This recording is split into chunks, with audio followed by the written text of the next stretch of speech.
السلام علیکم ناظرین، میں ہوں رانا ساجد اور آپ دیکھ رہے ہیں پرائم نیوز پلس۔ ناظرین، جب سے ہم نے ہوش سنبھالا ہے تو ہم دیکھتے آ رہے ہیں پاکستان میں کہ غریب آدمی کی کوئی حیثیت نہیں ہے۔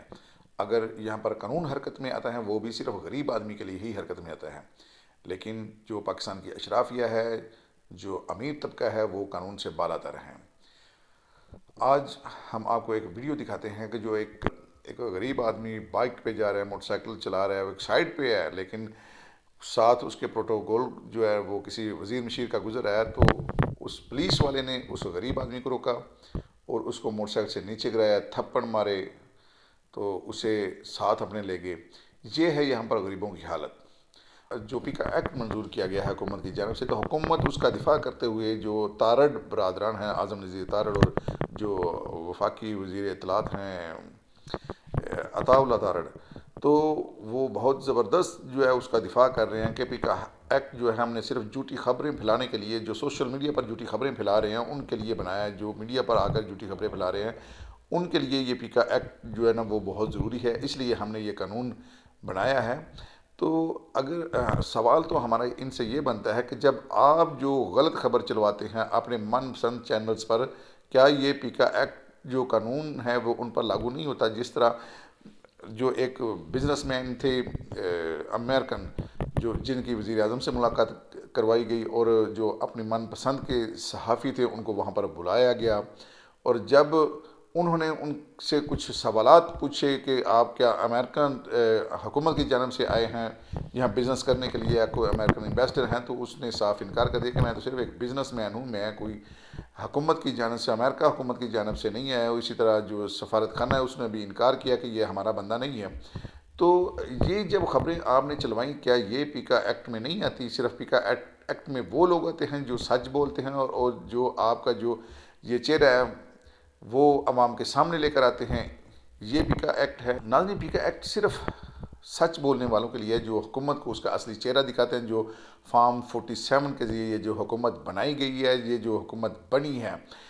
اس کا جو چہرہ، اصل چہرہ جو عوام کے سامنے لاتے ہیں، یہ صرف ان کی آواز کو دبانے کے لیے پی کا ایکٹ بنایا گیا ہے کہ کوئی بھی بندہ حکومت کے خلاف جو ہے وہ بات نہ کرے، جو حکومت کہے صرف وہ کہے۔ یہ صرف جو سچ بولنے والے ہیں ان کی زبانوں کو قابو کرنے کے لیے پی کا ایکٹ کا قانون جو بنایا گیا ہے۔ آج جو برسر اقتدار حکومت ہے، جو فارم 47 کی جو حکومت ہے، آج یہ ایسے قانون پاس کر رہی ہے، کل خود یہ اس کے شکنجے میں آئیں گے، پھر ان کے لیے کوئی معافی نہیں ہوگی۔ اگر آج یہ اقتدار کے مزے لوٹ رہے ہیں، لیکن ان کو پتہ ہونا چاہیے کل کو آپ نے اپوزیشن میں بھی آنا ہے۔ یہ اقتدار آپ کے لیے ہمیشہ کے لیے نہیں ہے، لیکن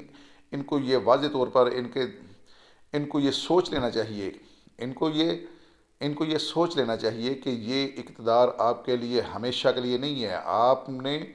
اس اقتدار سے نیچے بھی اترنا ہے، پھر یہ دیکھیں گے قانون آپ پر کیسے فٹ ہوگا، اور آپ پچھتائیں گے، لیکن اس وقت پچھتانے کا کوئی فائدہ نہیں ہوگا آپ کے لیے۔ ایک اور خبر ہے ناظرین، جس طرح آپ سب کو پتہ ہے کہ ایک خبر گردش کر رہی ہے کہ اسلام آباد ہائی کورٹ کا chief justice, Lahore high court کے جو سب سے جونیئر جج ہے، اس کو بنایا جائے گا اسلام آباد ہائی کورٹ کا چیف جسٹس۔ تو اس کے بارے میں جو سینئر ججز ہیں اسلام آباد ہائی کورٹ کے، انہوں نے ایک خط لکھا ہے جس میں یہ کہا گیا ہے جو اسلام آباد ہائی کورٹ کے سینئر ججز ہیں ان میں سے ہی اسلام آباد ہائی کورٹ کا چیف جسٹس لگایا جائے۔ پاکستان کے وزیر اعظم جناب میاں شہباز شریف کی جانب سے جو دعوت دی گئی ہے پاکستان تحریک انصاف کو کہ آئیں ایک بار پھر آپ ٹیبل ٹاک کریں، آپ میز پر بیٹھیں تو مل بیٹھ کر کو حل نکالتے ہیں، لیکن اگر آپ نے 9 مئی اور جو 26 نومبر کے حوالے سے جو جوڈیشل کمیشن بنوانا ہے، تو پھر جوڈیشل کمیشن جو وہ 2014 میں جو دھرنا دیا گیا تھا وہاں سے شروع ہوگا، 2018 میں جو الیکشن ہوئے تھے اس پر بھی جوڈیشل کمیشن بنے گا۔ لیکن جناب وزیر اعظم صاحب، اگر آپ اس طرح پیچھے جائیں گے اور یہ سب کہیں گے کہ بھئی ٹھیک ہے آپ آ جائیں، تو یہاں سے ہم جوڈیشل کمیشن بناتے ہیں، تو پھر سپریم کورٹ پر حملہ جب ہوا تھا تو وہاں سے بھی ان کا مطالبہ ہوگا، وہاں سے بھی جوڈیشل کمیشن بنایا جائے۔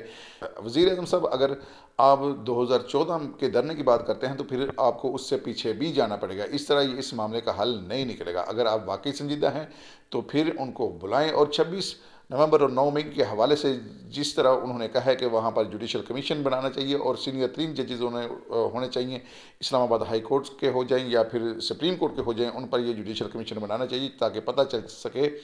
کہ جس طرح ایک نہتے لوگوں پر فائر کیے گئے، سیدھے فائر کیے گئے، تحریک انصاف کے جو کارکنوں کو شہید کیا گیا تاکہ پتہ چل سکے کہ اس کا بینیفیشری کون ہے۔ اگر وزیر اعظم صاحب آپ واقعی سنسیئر ہیں، اگر آپ لوگ ان سے مذاکرات کرنا چاہتے ہیں تو آپ کو جوڈیشل کمیشن 9 مئی اور 26 نومبر پر بنانا پڑے گا تاکہ پتہ چل سکے کون بندہ اس کا بینیفیشری ہے، کس کے حکم پر یہ سب کچھ ہوا ہے، تاکہ عوام کے سامنے سب سچ آ سکے۔ ہمارے چینل کو لائک کریں، سبسکرائب کریں، شیئر کریں۔ انشاءاللہ پھر حاضر ہوں گے ایک نئی ویڈیو کے ساتھ۔ پاکستان پائندہ باد۔